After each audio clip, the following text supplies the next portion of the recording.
Dear sisters and brothers in Christ, today in the first reading we hear from a book which was written towards the close of the Old Testament era, that is the Book of Wisdom, chapter 18, verses 6 to 9.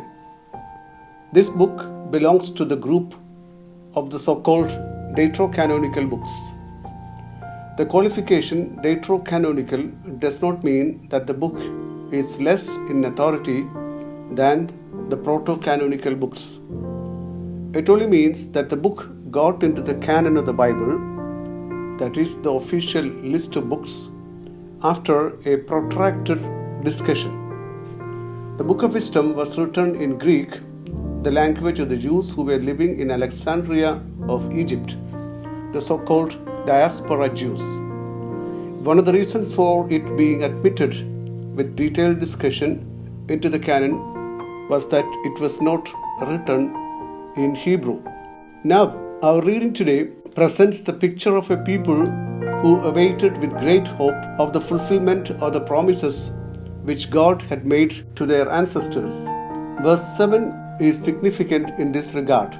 It reads thus: "The deliverance of the righteous and the destruction of their enemies were expected by your people." The second reading is from the letter to Hebrews, which is in consonance with the first reading, for it sings in praise of the faith or the faithfulness of the ancestors. Now, the gospel passage instructs us on how one can behave with faith or faithfulness. Luke chapter 12, verses 32 to 48. The first three verses of this pericope corresponds to the thought of last Sunday, while the rest of it represents the idea of being faithful or having faith. It has always been a test and a temptation to the faithful that God is not present at all before their eyes, but is hidden. The psalmist in his desperation asks, "Where is your God?" Psalm number 42, verses 3 and 10. Indeed, many other things dominate the scene of our life and our experience.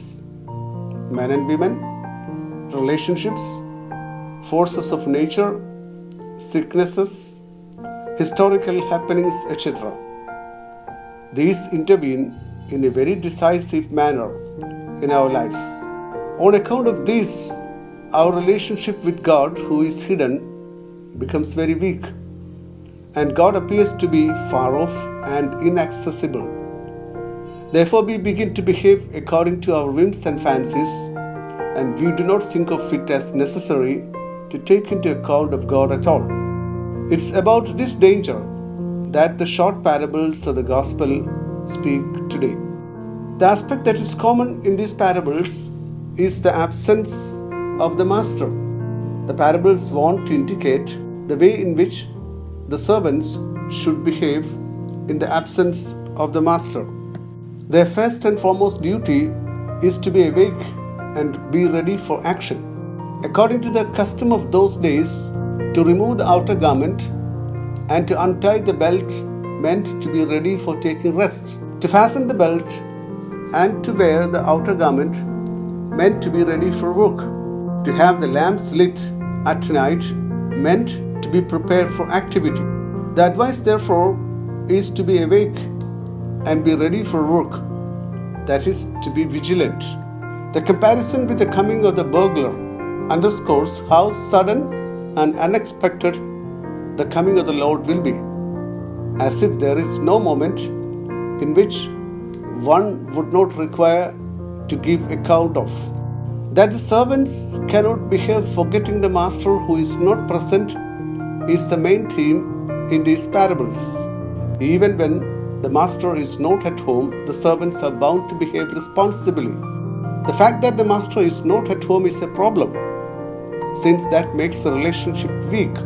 For us men and women, the presence of the other is very important. It's required to have a continuous meeting with the other if we want a strong and live relationship. There is a proverb which says, "Out of sight, out of mind." But as regards God, it should not be so.